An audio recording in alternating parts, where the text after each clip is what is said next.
जय हिंद मित्रांनो, तुमचं महा government exam या यूट्यूब चॅनलवर स्वागत आहे. तर आपण काही कल्याण डोंबिवली महानगरपालिका भरतीमध्ये विचारण्यात आलेले असे काही महत्त्वाचे प्रश्न बघणार आहोत, जे की सप्टेंबरमध्ये याचे पेपर होणार आहेत. तर ही प्रश्न तुम्हाला खूप हेल्पफुल होतील. तर व्हिडिओ शेवटपर्यंत पहा. तर पहिला प्रश्न आहे, वन नेशन वन इलेक्शन याबाबत शिफारस करणारे समितीचे अध्यक्ष कोण आहेत? कोण आहे? तर याचा करेक्ट आन्सर असेल ऑप्शन क्रमांक ए, रामनाथ कोविंद. मित्रांनो, काही करंटचे बी प्रश्न घेतलेले आहेत आपण. तर पुढचा प्रश्न, भारतातील पहिले हायड्रोजन ट्रेन कोणत्या राज्यात सुरू झालेली आहे? मित्रांनो, तुम्हाला आन्सर येत असेल तर तुम्ही कमेंट करत चला. याच्यामुळे काय होतं, तुमची रिव्हिजन होईल. तर याचा करेक्ट आन्सर असेल ऑप्शन क्रमांक डी, उत्तराखंड. या राज्याने हायड्रोजन ट्रेन सुरू केलेली आहे.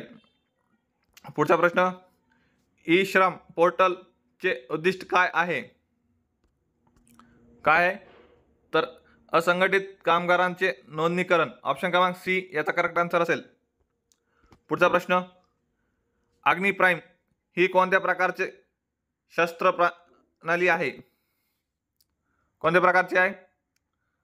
तर याचा करेक्ट आन्सर असेल ऑप्शन क्रमांक ए, आकाशातून जमिनीवर. पुढचा प्रश्न, 2025 मध्ये महाराष्ट्र राज्याचे अर्थसंकल्प सादर करणारा अर्थमंत्री कोण आहेत? तर याचा करेक्ट आन्सर असेल ऑप्शन क्रमांक बी, अजित पवार हे आहे. पुढचा प्रश्न, मुख्यमंत्री सौर ऊर्जा योजना कोणत्या राज्यात अंमलात आली आहे? कोणत्या राज्यात? तर महाराष्ट्र या राज्यात. ऑप्शन क्रमांक बी याचा करेक्ट आन्सर असेल. पुढचा प्रश्न, UNDPच्या 2025च्या ह्युमन डेव्हलपमेंट इंडेक्स मध्ये भारताचा क्रमांक काय आहे?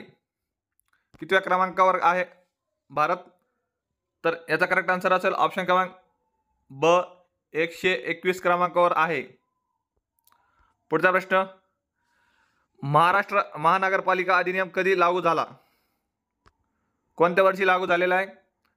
तर याचा करेक्ट आन्सर असेल ऑप्शन क्रमांक बी, 1949 साली महाराष्ट्र महानगरपालिका अधिनियम लागू करण्यात आलेले आहे. पुढचा प्रश्न, कल्याण डोंबिवली महानगरपालिका याला शॉर्ट फॉर्म मध्ये काय म्हणतात? KDMC ची स्थापना कधी झाली? कोणत्या वर्षी झालेली KDMC ची स्थापना? तर याचा करेक्ट आन्सर असेल ऑप्शन क्रमांक ब, 1983 साली. पुढचा प्रश्न, KDMC चे लोगो मध्ये काय दिसते? काय दिसते? तर याचा करेक्ट आन्सर असेल सूर्य आणि पाणी हे दिसत आहे. पुढचा प्रश्न, प्रोजेक्ट टायगर हा प्रकल्प कोणत्या पंतप्रधानाच्या काळात सुरू झाला? कोणाच्या काळात सुरू झालेला प्रोजेक्ट टायगर? तर इंदिरा गांधी यांच्या काळात सुरू झालेला हा प्रोजेक्ट आहे. पुढचा प्रश्न, दूध टिकवण्यासाठी सर्वसामान्य पद्धत कोणती? तर कोणती आहे? तर ऑप्शन क्रमांक अ.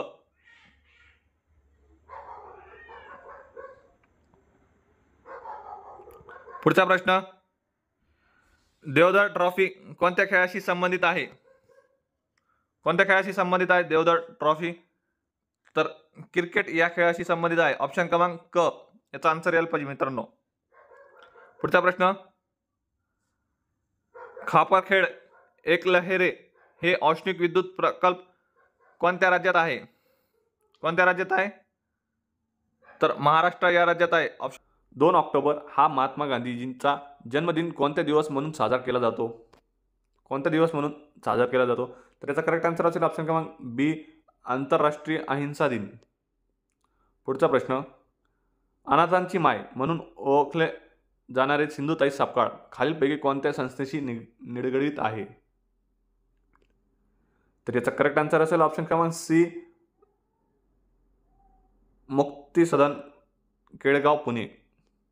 पुढचा प्रश्न, डॉक्टर बाबासाहेब आंबेडकर हे भारताचे कोणत्या राज्यातून घटना समितीवर निवडले गेले होते? कोणत्या राज्यातून निवडले गेले होते? तर याचा करेक्ट आन्सर असेल ऑप्शन क्रमांक सी, पश्चिम बंगाल.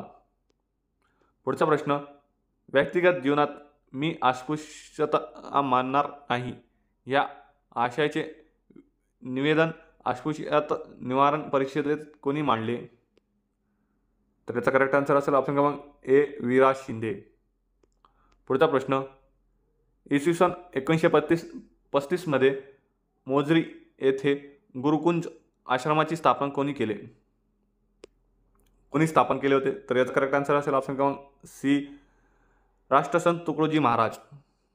पुढचा प्रश्न, मराठी सत्तेचा उदय हे पुस्तक कोणी लिहिले?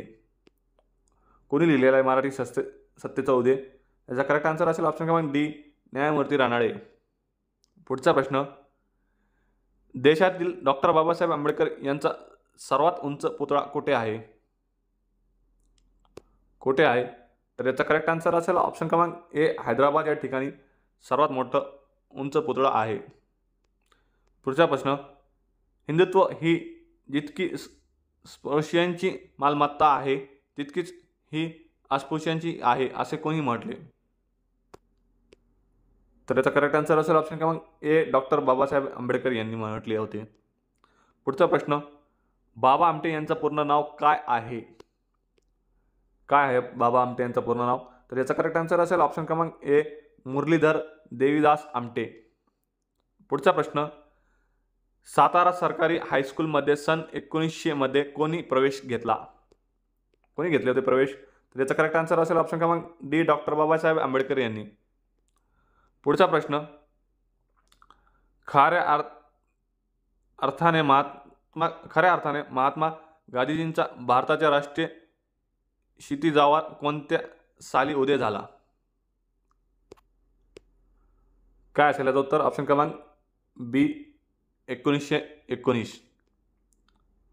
पुढचा प्रश्न, शेतकऱ्यांचे आसूड हे पुस्तक कोणी लिहिले?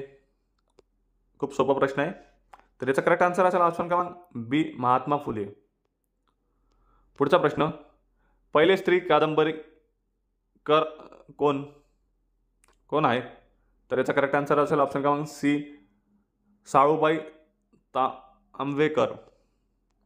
पुढचा प्रश्न, स्वामी दयानंद सरस्वती यांचे कोणते ग्रंथ हा वेदावरील प्रमाण ग्रंथ आर्य समाजाचा आहे?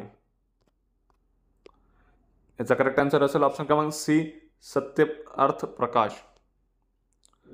Thank you friends. जर व्हिडिओ आवडला असेल तर लाईक करा, शेअर करा, सबस्क्राईब करा. Thank you so much.